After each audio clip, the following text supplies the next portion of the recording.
নমস্কার বন্ধুরা, শুভ সকাল। আমার সকল বন্ধুদের জানাই স্বাগত। আশা করি আপনারা সকলেই ভালো আছেন, সুস্থ আছেন। আমিও ভালো আছি, আমার পরিবারের সকলেই ভালো আছে, সুস্থ আছে। সকাল সকাল ব্লগটা শুরু করলাম। এখন ঘড়িতে বাজে 5:30। বাবু টিউশন যাবে, বাবুকে ডেকে দিয়ে আমি এই যে ছাদে চলে এসেছি। সকালবেলা ছাদে আসলে না বেশ মনটা ভালোই লাগে। আর এই যে গাছ ভর্তি ফুলগুলো না এখনও সঠিকভাবে ফুটে ওঠেনি। আর এই যে গাছের মধ্যে না একটা করলা হয়েছে, দেখতে বেশ ভালোই লাগছে। সবটাই মাম্মামের ড্যাডির মেহনত। এত যে গাছ লাগানো ছাদে না, সব মাম্মামের ড্যাডির হাতে। আর যে বেল ফুলও ফুটেছে। কদিন ধরে একটু খিচুড়ি খেতে ইচ্ছা করছে, আর বৃষ্টি হলেই না বাবু বলে মা একটু খিচুড়ি করো, কিন্তু মামা আর মামের ড্যাডি সেরকম খেতে চায় না বলে খিচুড়ি আর করা হয় না।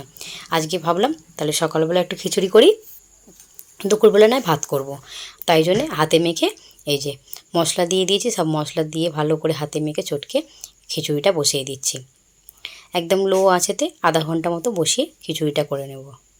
পাশের ওভেনেতে খিচুড়িটা বসিয়ে দিয়েছি, আর এদিকে কড়া বসিয়ে দিয়ে তেলটা দিয়ে দিচ্ছি। সর্ষের তেলেই রান্না করছি। আর তেলটাই যে গরম হয়ে গেছে, আগে নয় পাঁপড় ভেজে নেবো। যেহেতু খিচুড়ি করছি, একটু পাঁপড় ভাজা না হলে ভালো লাগে, তাই জন্যে পাঁপড় ভেজে নিচ্ছি। পাঁপড়টা ভেজে নিয়ে তারপর পটল ভাজা করব। পটল তো মাম্মামের ড্যাডি ভীষণই পছন্দ করে, আর পাঁপড়টা আমরা বাড়িতে চারজনই ভীষণ ভালোবাসি। আর আজকে আর ডিম করলাম না। এই যে পাঁপড়টা ভেজে নিয়ে পটলগুলোকে ভাজতে তুলে দিচ্ছি, লাল করে ভেজে নেব। 15 থেকে 20 মিনিট পর আমি একবার খিচুড়িটাকে নেড়ে দিয়েছিলাম। নেড়ে দেওয়ার পর আবার এই যে গ্যাসের ফ্লেমটা লো করে ঢেকে আবার রেখে দিয়েছিলাম। এখন প্রায় 28 থেকে 30 মিনিট মতো হয়ে গেছে। আর এদিকে খিচুড়িটা আমার রেডি হয়ে গেছে। খিচুড়ির উপর দিয়ে একটু ঘি ছড়িয়ে দিলাম। ঘিটা দিলে না বেশ গন্ধটা বেশ ভালো লাগে, আর খেতেও কিন্তু দুর্দান্ত হয়। যেমনটি চেয়েছিলাম ঠিক তেমনটি খিচুড়িটা হয়ে গেছে। এবার এটাকে নামিয়ে নেব। থালাতে নিয়ে নিয়েছি খিচুড়িটা একটু ঠান্ডা করে নিচ্ছি, আর সাথে পটল ভাজা আর পাঁপড় ভাজা। মাম্মাম তো ভীষণ ভালোবাসে পাঁপড় ভাজা, ওরা পটল খাবে না, তাই জন্য পাঁপড়টা ভাজলাম আরও বেশি করে। চলো বন্ধুরা, বেলা তো হয়ে গেছে, খিচুড়িটাকে খেয়ে নিই।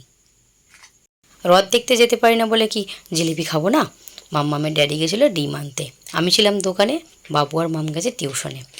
তো আসার পথে জিলিপি নিয়ে এসছে। আমি বলেছিলাম একটু জিলিপি আনতে, মাম্মামের ড্যাডি আবার কাঁঠালও নিয়ে এসছে।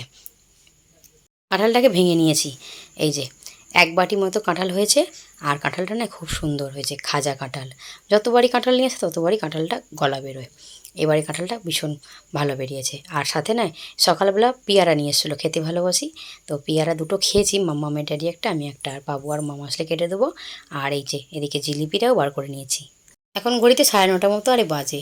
মামা আর বাবু টিউশন থেকে এসে জিলিপি কাঁঠাল খেয়ে, আর এই যে মাম্মাম টিউশনের কাজ এসছে, টিউশনের কাজ করতে বসেছে।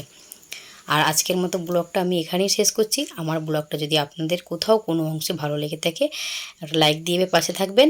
সবাই ভালো থাকবেন, সুস্থ থাকবেন। আজকের মতো বিদায় নিলাম, দেখা হবে অন্য দিন।